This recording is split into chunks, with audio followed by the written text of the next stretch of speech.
Have you watched someone spiral through the same pattern year after year? They declare war on their habits with passionate intensity, only to find themselves right back where they started, sometimes worse than before. Maybe you've seen the colleague who announced their transformation, slashed meals to nothing, pushed their body to extremes twice daily, yet within weeks, the whole structure collapsed. This cycle might be painfully familiar to you. What I'm about to share contradicts nearly everything the self-improvement industry preaches. I'll introduce you to a framework woven from ancient Eastern wisdom that has helped countless people break free from patterns that seemed permanent. The initial action is so modest, so seemingly insignificant, that your mind will resist believing it could possibly work. Before we begin, share in the comments which pattern you're ready to shift. The stories I receive from this community fuel everything I create here. While I've shaped this around physical transformation, these principles apply universally to any change you seek. Let me tell you about Michael. At 42, carrying 310 pounds, his life was slowly dimming. For 17 years, he'd managed inventory in a distribution facility. Up at dawn, home after dark. 2 children, a partner who loved him, bills demanding attention. Food became whatever required the least time, eaten numbly in front of screens. His physical form began sending signals he chose to ignore. Stairways became mountains. Bending to tie footwear required strategic positioning. When his kids invited play, he manufactured excuses. But the deepest wound wasn't the scale's numbers. It was seeing his youngest child, barely 8 years old, stop asking him to join their games. He'd traveled this road before. Gym memberships that lasted 2 months, restrictive eating that collapsed after 3 weeks, morning exercise abandoned after 5 days. He'd arrived at that dangerous plateau. This is simply who I am. Until one Sunday, watching his 10-year-old kick a soccer ball alone, the ball sailed into the neighbor's garden. "Dad, can you grab it?" Michael bent down and couldn't rise. His legs simply lacked the strength to lift his own mass. He remained there on hands and knees while his child watched silently. A neighbor had to help him stand. That evening, seated on his bed's edge, Michael wept. His partner embraced him. "You need real help." The next morning, he contacted someone named David who'd released 70 pounds. "What doctor did you see?" David paused. "Someone who offered me a philosophy." "Philosophy doesn't remove weight," Michael replied. "That's where you're wrong," David said. Days later, Michael entered a space unlike any medical office. No clinical posters, no antiseptic smell, just wooden surfaces and windows opening to greenery. Dr. Ken Matsuda entered, perhaps 70, lean, moving with deliberate grace. "Michael, what brings you here today?" Michael poured out everything. When he finished, he anticipated discussions of meal plans and laboratory work. Dr. Matsuda didn't touch his computer. No prescription pad appeared. "How many times have you attempted this transformation?" 4, maybe 5 times, 2 months at best. "You failed because you attempted to win a 40-year conflict in a 60-day campaign. Your body required 40 years to reach this state, and you believed you could reverse all of it in weeks?" Silence filled the space.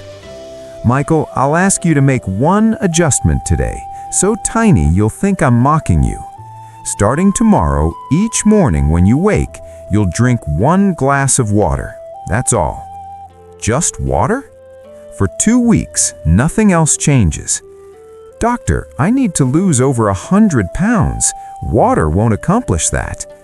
"You're right, but it will demonstrate that you can honor an agreement you make with yourself. And that proof is the foundation everything else requires." Michael left confused. $200 for water advice? Yet something echoed. Honor an agreement with yourself. How many self-promises had he broken? That night, he filled a glass, set it beside his bed. When the alarm sounded, he drank it. Day 2, the same. By day 7, something shifted. He woke before the alarm, thinking, "Where's my water?" His brain began expecting it. On day 14, did you maintain the practice? I did it. 2 full weeks. You've just learned the first principle. KAIZEN, continuous evolution through minute adjustments. You didn't try conquering the entire mountain. You took one step, then another. It's just water. It's never about the water. It's about proving change is achievable. Are you ready for the next step? Continue morning water, but now place half your normal portion on your plate. If hunger remains after 20 minutes, you can return for more. I'll do it. What Dr. Matsuda hadn't explained was that Michael wasn't just changing behaviors, he was being initiated into a complete system the Japanese have refined across centuries. Kaizen was the entrance, 1% daily improvement. If you improve 1% daily for a year, you improve by 37 times through exponential mathematics. These tiny habits function as cornerstone behaviors. When established, they trigger cascading positive changes across multiple life areas. That first week with halved portions challenged him. He'd finish eating, stare at the stove, wanting more, but he remembered, wait 20 minutes. Know how many times in 3 weeks he returned for seconds? Twice, because his body wasn't actually hungry.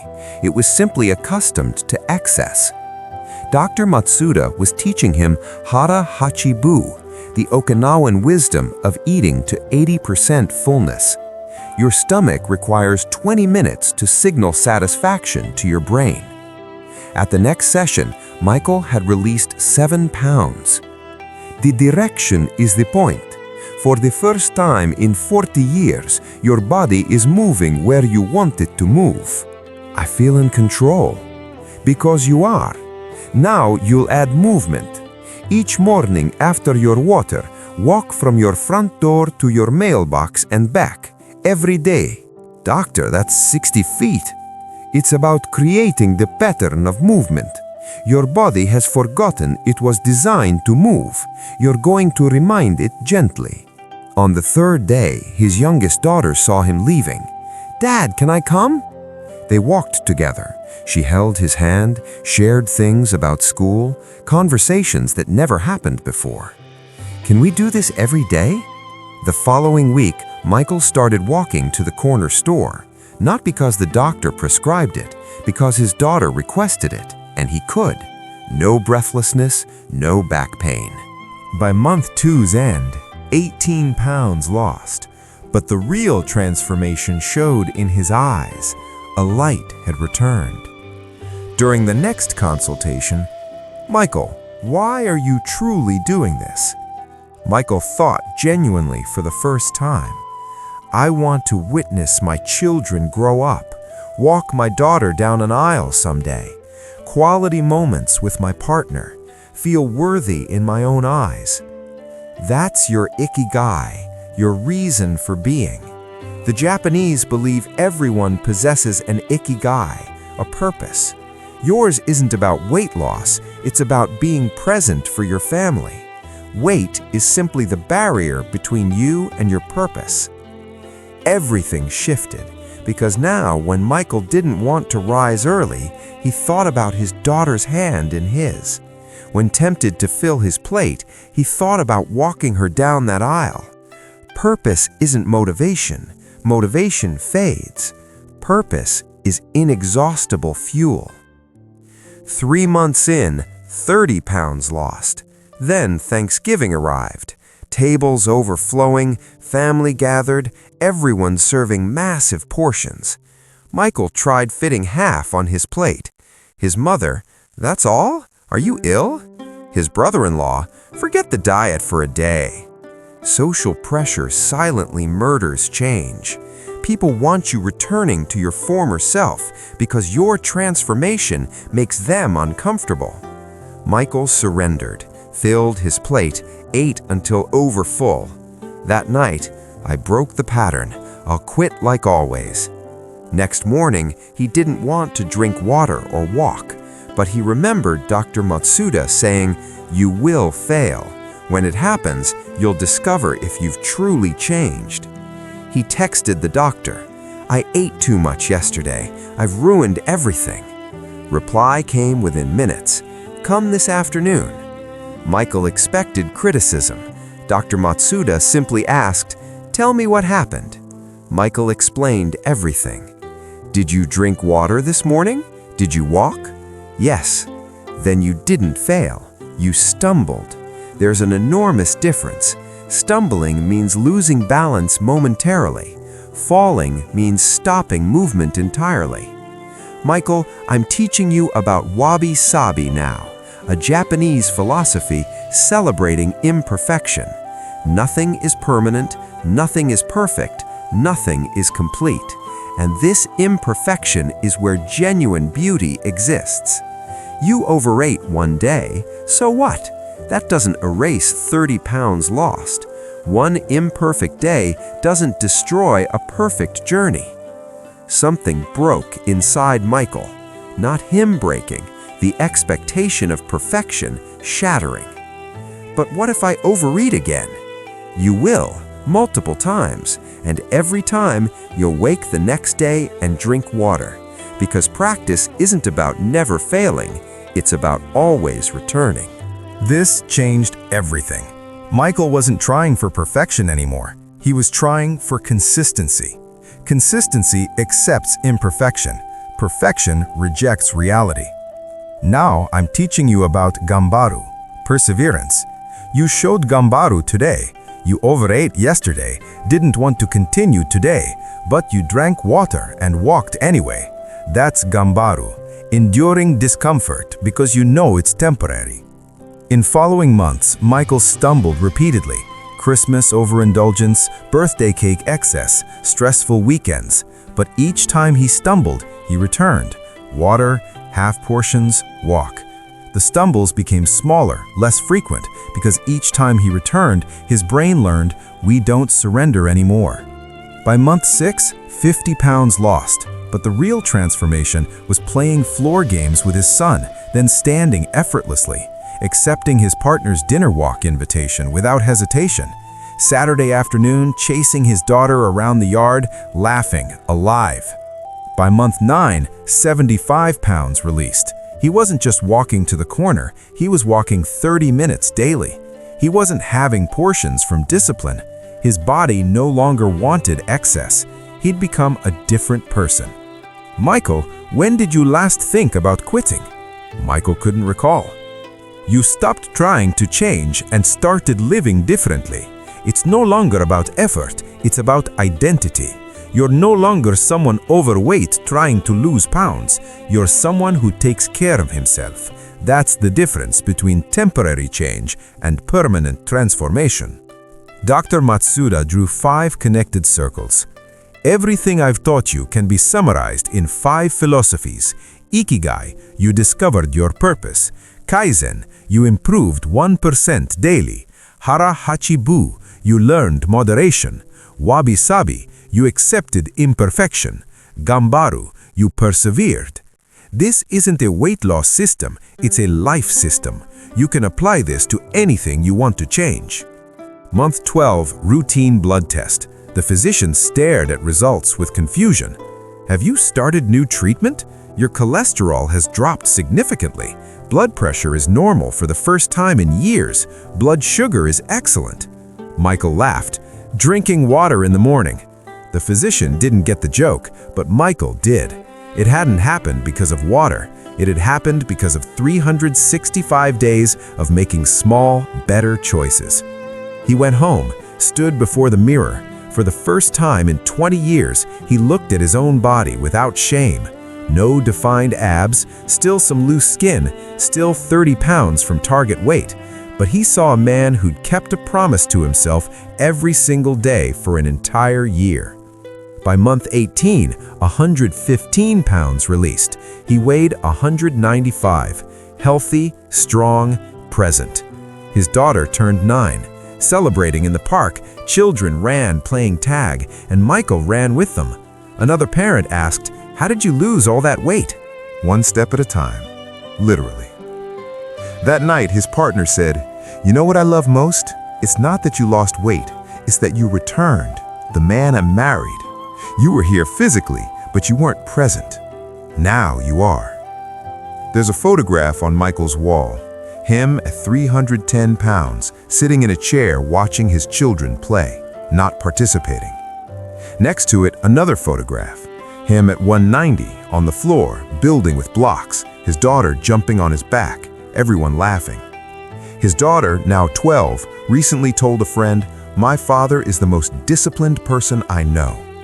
Because she grew up watching him drink water every day, watching him stumble, fall, rise, and keep going. She learned transformation isn't about motivation, it's about identity. This is the real legacy, not the transformed body, but living proof that you can become who you want to be. You just need the patience to build that person one brick at a time. Now, let me ask you something. You've made it this far. That means you're searching for something. Maybe it's weight loss like Michael. Maybe it's another struggle. Maybe it's just the feeling that you're not living the life you should be living. You might be thinking, "This won't work for me. My situation is different, more difficult, more complicated." You're right, your situation is different, but the system is the same. Because no matter what your struggle is, your pattern, or the life you want to change, the problem is never lack of information.